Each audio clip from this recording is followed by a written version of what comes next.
नमस्कार। Physics learner platform पर आपका स्वागत है। ऑप्टिक्स की इस लेक्चर सीरीज में पिछले लेक्चर में हम लोगों ने इंटरफेरेंस और उसके मैथमेटिकल एनालिसिस को डिटेल में डिस्कस किया था और साथ ही साथ समपोषी तथा विनाशी व्यतिकरण के लिए कुछ कंडीशंस को हमने फाइंड किया था। होपफुली आपको वो सारा टॉपिक समझ में आ गया होगा। उसको एक बार अच्छे से आप डिटेल में नोट डाउन करके उसकी प्रैक्टिस कर लेना, ठीक है ना, क्योंकि उससे रिलेटेड क्वेश्चंस एग्जाम में पूछे जाते हैं।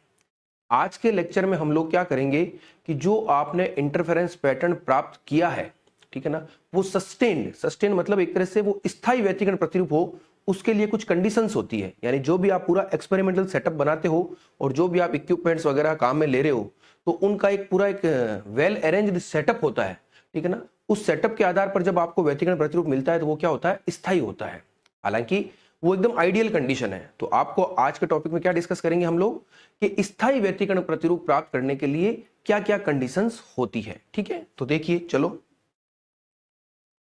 यह मैंने कुछ कंडीशंस लिखी है। देखो, स्थायी व्यतिकरण के लिए आवश्यक शर्तें, suitable conditions for sustained interference. 5 point लिखे, ये आपको एज इट इज याद रखना है, समझ में भी आ जाएंगे। मैं एक एक करके आपको हल्का सा बता देता हूं। तो देखिए, सबसे पहले हमने लिखा है कि तरंगे जिनमें अध्यारोपण से व्यतिकरण प्रतिरूप प्राप्त होता है, कला संबद्ध स्रोतों से प्राप्त होनी चाहिए।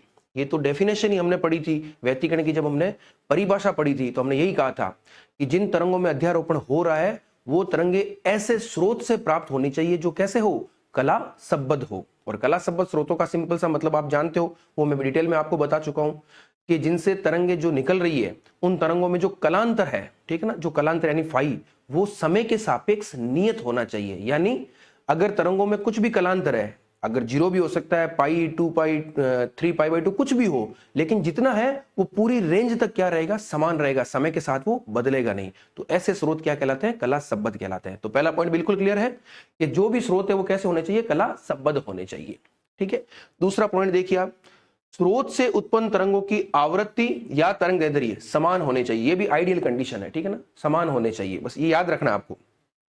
तीसरा क्या है, अध्यारोपित होने वाली तरंगों के आयाम लगभग समान, वेरी इंपॉर्टेंट, आयाम लगभग समान होने चाहिए ताकि स्पष्ट व्यतिकरण प्रतिरूप प्राप्त हो सके। ये मैं डिटेल में आपको बता चुका हूं। हमने जब समपोषी विनाशी व्यतिकरण की चर्चा की थी, एक ग्राफ बनाया था पूरा वो, तो वहां पर मैंने आपको इस तरह से बताया था। देखिए आप एक बार इस पॉइंट को, यहां पर देखिए आप एक बार इस पॉइंट को, मैंने बताया था मैक्सिमा की condition A1 plus A2, minima की कंडीशन A1 माइनस A2, ये प्राप्त हुई थी। फिर मैंने कहा था अगर दोनों लगभग समान है तो हमने एक एग्जाम्पल लेकर के देखा था। उस एग्जाम्पल में देखा था कि अगर दोनों समान है तो मैक्सिमा बहुत हाई पर बन रहा है, मिनिमा बहुत लो पर बन रहा है। तो हो क्या रहा है, मैक्सिमा और मिनिमा को डिफरेंशिएट करने का ही तो क्या मतलब है कि आप व्यतिकरण प्रतिरूप को अच्छे से देख पा रहे हो। अगर मान लीजिए ऐसी स्थिति हो कि मैक्सिमा मिनिमा बहुत पास पास बन रहे हैं, तो फिर वो व्यतिकरण प्रतिरूप उतना स्पष्ट नहीं होगा। बन तो जाएगा, ऐसी कोई दिक्कत नहीं है, लेकिन वो स्पष्ट नहीं होगा। तो इसीलिए मैंने यहां पर एक लाइन लिखी है कि अगर आपको स्पष्ट व्यतिकरण प्रतिरूप प्राप्त करना है, ठीक है ना, एकदम क्लियर कट, ठीक है ना, जिसका बेटर कॉन्ट्रास्ट हो, तो उसके लिए क्या जरूरी है, आप ऐसी तरंगे लीजिए जिनके आयाम क्या हो, लगभग समान हो। बहुत इंपॉर्टेंट है, क्लियर है। तो तीसरा पॉइंट भी मेरे हिसाब से आपकी क्लियर हो गया होगा। बाकी दोनों तो सिर्फ याद रखना है। कला संबद्ध स्रोतों के बीच की दूरी कम होनी चाहिए। यानी जो आपने स्लिट ली थी ना, स्लिट छोड़ो, आप तो ये सोचो कि जो भी कला संबद्ध स्रोत जिन स्थानों पर स्थित है और जहां से तरंगे आ रही है, वो स्रोतों के बीच की जो दूरी है वो क्या होनी चाहिए, बहुत कम होनी चाहिए। और लास्ट पॉइंट है दृश्य क्षेत्र, यानी जो विजिबल रेंज होती है आपकी, उसमें अधिक संख्या में फ्रिंजें प्राप्त करने के लिए स्रोत संकीर्ण व एक वर्णीय होने चाहिए। जो स्रोत है आपका वो संकीर्ण, संकीर्ण का मतलब क्या हो गया, अब संकीर्ण स्रोत आप कैसे प्राप्त करोगे। देखो, जैसे मान लीजिए इधर से कहीं से कोई लाइट इस तरह से आ रही है, तो आप क्या करोगे, इसके बीच में एक स्लिट लगा दोगे। स्लिट का मतलब होता है कि पूरा का पूरा भाग आपने ब्लॉक कर दिया, केवल एक छोटा सा भाग ये वाला इसको ओपन रखा, तो यहां से जब प्रकाश निकलेगा तो वो क्या हो जाएगा, संकीर्ण हो जाएगा। वो कैसा हो जाएगा, संकीर्ण। और एक वर्णीय का तो मतलब सिंपल सा हो गया, उसकी आवृत्ति समान आवृत्ति है, कोई भी तरह का आवृत्ति परास नहीं है, ठीक है ना। ये चीज है, बहुत सिंपल चीजें, आपको सिर्फ पॉइंट टू पॉइंट याद रखना है, बहुत आसानी से याद हो जाएगा। कई बार एग्जाम में ये क्वेश्चन एज इट इज पूछ लिया जाता है, स्थायी व्यतिकरण के लिए आवश्यक शर्तों को लिखिए। छोटा क्वेश्चन जो होता है ना मिड रेंज का, उसमें इस तरह के क्वेश्चन पूछे जाते हैं। तो ये पांचों के पांचों पॉइंट आपको पता होने चाहिए। तो ये भी एक इंपॉर्टेंट पॉइंट था। अब हम लोग क्या करेंगे, व्यतिकरण को तो हमने डिटेल में देख लिया, उसकी स्थायी शर्तें भी देख ली। अब जब व्यतिकरण में हमने कुछ फॉर्मूलाज पढ़े थे, आपको पता होगा मैक्सिमा समपोषी व्यतिकरण के लिए, विनाशी व्यतिकरण के लिए, तो उन फॉर्मूला के बेस पर एक दो क्वेश्चन की हम प्रैक्टिस कर लेते हैं। वो इसलिए जरूरी है ताकि आपको जो भी आपने फिजिकली, ठीक है ना, फिजिकल इन द सेंस आपने कॉन्सेप्चुअल जो चीज सीखी है, ठीक है ना, उसको आप अप्लाई कर पा रहे हो कि नहीं पा रहे हो, उसको हम टेस्ट कर लेते हैं थ्रू न्यूमेरिकल प्रैक्टिस। और जो क्वेश्चन हम करेंगे वो क्वेश्चन एग्जाम में आए भी गए हैं और उनके आने की संभावना हमेशा बनी रहती है। तो आइए देखते हैं एक दो क्वेश्चंस को। देखिए मैंने यहां पर एक क्वेश्चन लिखा है, इसको आप एक बार पढ़िए और इसको हम करने का प्रयास करते हैं। मैंने लिखा है प्रकाश के दो कला संबद्ध स्रोत जिनकी तीव्रताओं का अनुपात 100:1 है, व्यतिकरण फ्रिंजें उत्पन्न करते हैं। फ्रिंजों की अधिकतम तथा न्यूनतम तीव्रताओं का अनुपात ज्ञात कीजिए।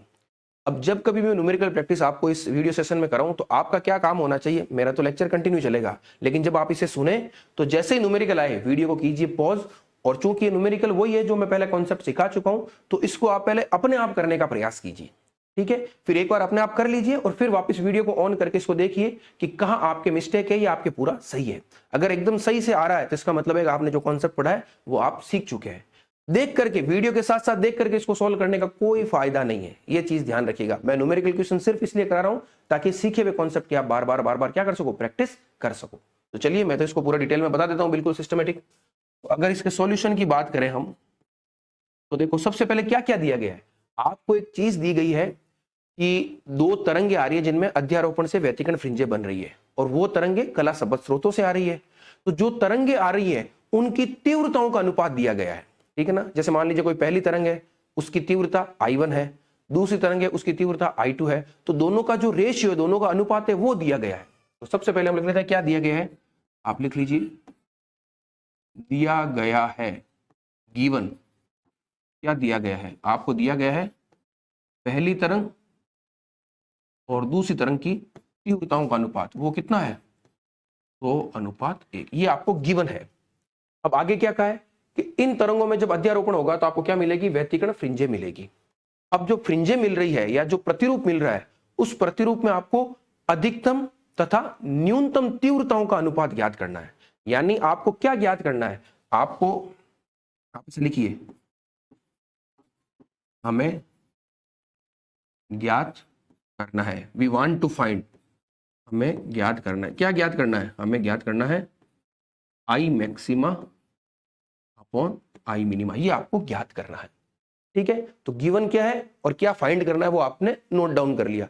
अब जो कॉन्सेप्ट आपने सीखा है उसका यूज ले लीजिए। तो आपको पता है कि जब हमने समपोषी विनाशी व्यतिकरण कंडीशन पढ़ी थी तो वहां पर हमने आई मैक्सिमा और आई मिनिमा के मान क्या क्या होते हैं वो हमने लिखे थे। हमने अधिकतम और न्यूनतम तीव्रताओं के जो मान है वो आयाम के पदों में भी लिखे थे और तीव्रता के पदों में भी लिखे थे। तो चूंकि आपको यहां पर अनुपात तीव्रताओं के रूप में दिया गया है, तो आप जो फॉर्मूला काम में लोगे वो लोगे तीव्रता के पदों वाला, ठीक है। तो अब आप लिखिए हम जानते हैं कि, आप क्या जानते हो, आप ये जानते हो कि जो आई मैक्सिमम होता है, अगर मैं तीव्रता के पदों की बात करूं तो वो होता है √I1 प्लस √I2 का होल स्क्वायर, ये आप जानते हो, ठीक है ना। ये सब फॉर्मूले आपको बता रखे हैं।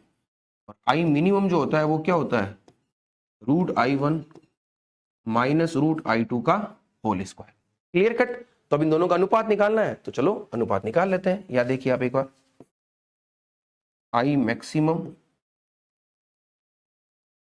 आई मिनिमम, ये लिखा मैंने, देखो एग्जाम आपको इसी तरह से पूरा डिटेल में लिखना है, ठीक है ना। अगर थ्योरेटिकल एग्जाम हो तो उसी तरह से डिटेल में आप लिखिएगा जैसा मैं लिख करके बता रहा हूं। इसको पूरे का होल स्क्वायर कर देते हैं। अब मैं क्या करता हूं, मुझे I1/I2 दे रखा है, तो यहां से मैं I2 कॉमन ले लेता हूं, तो ऊपर से √I2 बार, इधर से I2 बार, तो वो क्या हो जाएगा, कैंसिल आउट हो जाएगा। तो देखो यहाँ क्या बचेगा, यहाँ बचेगा रूट में I1/I2 + 1, अपॉन में भी I1/I2 - 1 का होल स्क्वायर। और I1/I2 आपको क्या दे रखा है, 100:1, और उसका लेना है आपको अंडर रूट। तो 100 का अंडर रूट कितना होता है, 10। तो मैं सीधा लिख रहा हूं, ये हो जाएगा 10 + 1 अपॉन 10 - 1 का होल स्क्वायर। और 10 + 1 11, 10 - 1 9, तो 11 का स्क्वायर 121, 9 का स्क्वायर 81। तो ये आपके आंसर आ गया 121/81। तो यही आपको फाइंड करना था। तो फाइनली आपने क्या निकाल लिया कि जो I max upon I minimum है वो आपका कितना आ गया, 121/81। ये आपका हो गया आंसर। इसी तरह से आपको इसको सॉल्व करना है। पूरा डिटेल में आप ध्यान से इसको देखिए, बहुत इजी है, लेकिन कई बार हमसे गलतियां हो जाती है। ठीक है, तो ये क्वेश्चन था इसी प्रकार का, सेम इसी प्रकार का है, थोड़ा सा अब यहां पर मैं तीव्रता के अनुपात के रूप में देख रहा हूं, अब मैं आयाम के रूप में भी एक बार देख लेता हूं, तो उसको भी हम करके देख लेते हैं एक बार। देखिए क्वेश्चन क्या कह रहा है, प्रकाश के दो कला संबद्ध स्रोत जिनके आयामों का अनुपात 9:1 है व्यतिकरण फ्रिंजें उत्पन्न करते हैं, फ्रिंजों की अधिकतम तथा न्यूनतम तीव्रताओं का अनुपात ज्ञात कीजिए। सेम वो क्वेश्चन है, वह I1 अनुपात I2 दे रखा था, यहां पर आपको A1 अनुपात A2 दे रखा है, तो आप आराम से इसको भी कर सकते हो, फॉर्मूला आपको पता है। यहां पर आपको I मैक्स और I मिनिमा का फॉर्मूला है वो आयाम के पदों में लिखना है, तो मैं तो पूरा डिटेल में सॉल्व करके आपको बता देता हूं, ठीक है ना। तो सबसे पहले देखो आप क्या दिया गया है, क्या दिया गया है, आपको दिया गया है A1 अनुपात A2, वो दिया गया है 9:1। आपको ज्ञात क्या करना है, हमें ज्ञात करना है, क्या ज्ञात करना है, I max upon I minimum. अब हम जानते क्या है, आप लिख लीजिए, हम